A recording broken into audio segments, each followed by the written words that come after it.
Hello అండి, అందరికీ నమస్తే. ఈరోజు మన వీడియోలో ఒక ట్రెడిషనల్ రెసిపీ చూడబోతున్నాం.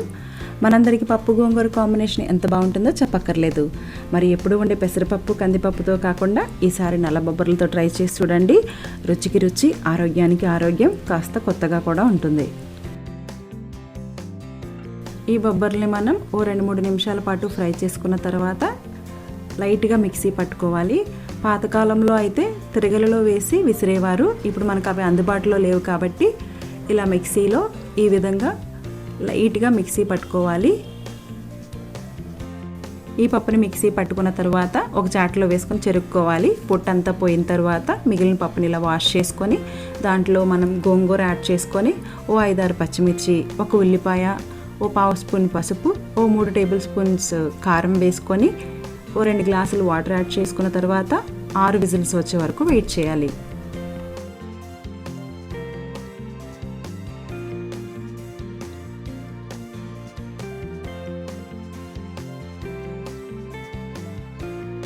ఈ బొబ్బర్లు ఉడకడానికి కొంచెం ఎక్కువ టైం పడుతుంది. 6 విజిల్స్ తర్వాత పప్పు ఈ విధంగా ఉడికి ఉంటుంది.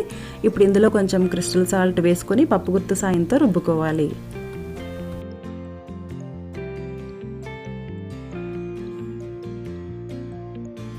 ఈ విధంగా రుబ్బుకున్న తర్వాత ఇప్పుడు మనం తాలింపు పెట్టుకోవాలి.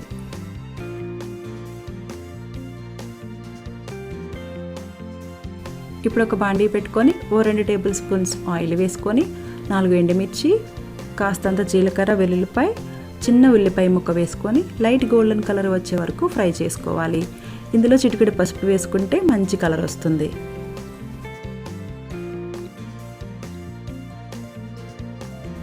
ఇప్పుడు కొంచెం కరివేపాకు వేసుకొని ఓ నిమిషం పాటు ఫ్రై చేసుకున్న తర్వాత మనం రుబ్బి పక్కన పెట్టుకున్న బొబ్బర్లు గోంగూర మిశ్రమాన్ని యాడ్ చేసుకుంటే వేడివేడిగా మన పప్పు గోంగూర రెడీ అయిపోతుందండి. ఈ నల్ల బొబ్బర్లు ఎముక పుష్టికి దోహదం చేస్తాయి మరియు షుగర్ పేషెంట్స్ కూడా నిస్సందేహంగా తినవచ్చు. అంతేకాకుండా ఇందులో ఫైబర్ శాతం కూడా ఎక్కువే ఉంటుందంట. డైజెషన్కి బాగా ఉపయోగపడుతుంది. బరువు తగ్గాలి అనుకునే వారికి బెస్ట్ ఆప్షన్ అండి. ఏమీ ఆలోచించకుండా ట్రై చేయండి. మంచి రుచిని కూడా కలిగి ఉంటుంది. రెసిపీ నచ్చింది కదా అండి, తప్పకుండా ట్రై చేయండి. మీతో పాటు మీ ఫ్రెండ్స్ అండ్ ఫ్యామిలీ మెంబర్స్ అందరికీ షేర్ చేయండి. మరొక మంచి రెసిపీతో మళ్ళీ మీ ముందుకు వస్తాను. అంతవరకు సెలవు మరి. నమస్తే.